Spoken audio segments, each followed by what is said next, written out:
I know many of you, and certainly myself as well, have serious concerns about the numbers of these people who may be absconding, about the kind of trades that they might be getting involved with when they do abscond as well. Joining me now to discuss this is former Met Police officer Peter Bleksley. Peter, thank you very, very much. Great to have you on the show. Right, ankle tags for people who enter this country illegally. Good or bad idea? It's a good idea for anybody who enters this country and is applying to live here permanently, undoubtedly. But I would make these tags entirely different from the tags that we see people who have committed crime and are on probation or early release from prison. I would have these tags manufactured in the colour of the Union flag, all the way round, OK? So when the sun's out and people are wearing shorts and somebody is walking through a park and you see this tag, we would know that that is somebody who is applying to live in this country, wants to be here, and we can then differentiate from somebody who might have one of the standard tags on, who may be on early release from prison and clearly has committed crime.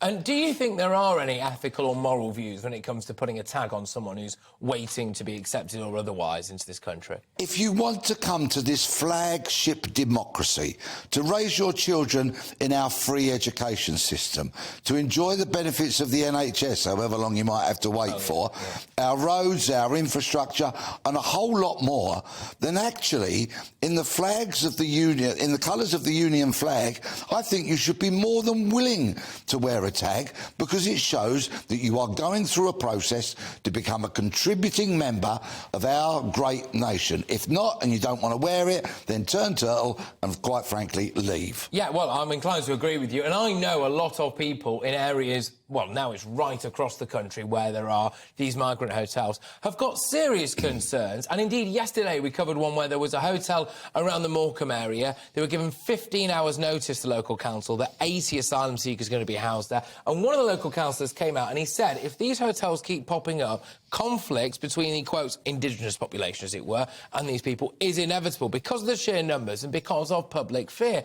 Ankle tags could do a lot to actually kind of nullify that a bit, couldn't they? Because people, I think, would feel safer knowing that this person was tracked. And these people would already be wearing the Union flag. It would be a sign of allegiance to this great country that they're proud to wear it while they wait for the interview process to be completed.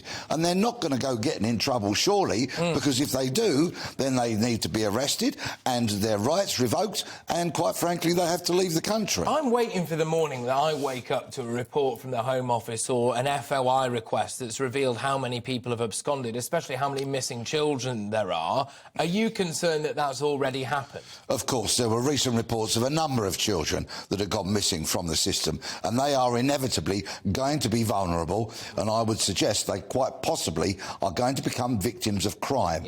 Now, quite frankly, we also don't know, because there have been previous examples of people that were wanted in other countries coming to the UK, and that was only discovered later on, and then they get deported to the countries where they are wanted, often for very serious crimes. And, of course, who picks up the pieces of people that enter the country wanted elsewhere or determined to commit crime in the UK? It is our overworked and underpaid police service. And, quite frankly, it is creating a burden. Some people are creating a burden for the police. Not all, of course, I would never contend that.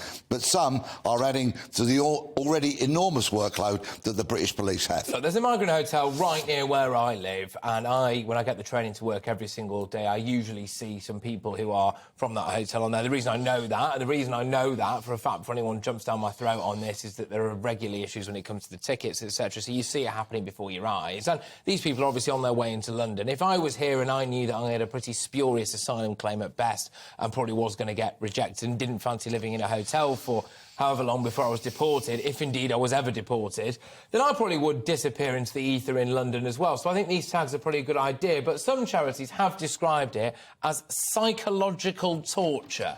Do you buy that? It should be a flagged tag of honour because you are waiting to become a member of this flagship democracy. Anybody who wants to stay in this country and contribute should happily wear that flagged tag, saying to people, as I can, it's a great conversation starter. Yes, I'm in the system. I'm waiting for my interview. If I'm allowed in, can I study where you study? Do you know anybody that's got a job vacancy? I want to contribute. And therefore, it will take away stigma. It could quite literally be a tag of honour almost. And the tags that some people are getting in touch with me now saying, well, they'll just cut them off. But presumably there are defence mechanisms against that for ankle tags. Absolutely, they are. They're not tamper-proof, but they report tampering. Right. And so the minute you do that, well, then I'm very sorry, you're not in the queue. No. Actually, you're in a different queue, and that is to leave the country.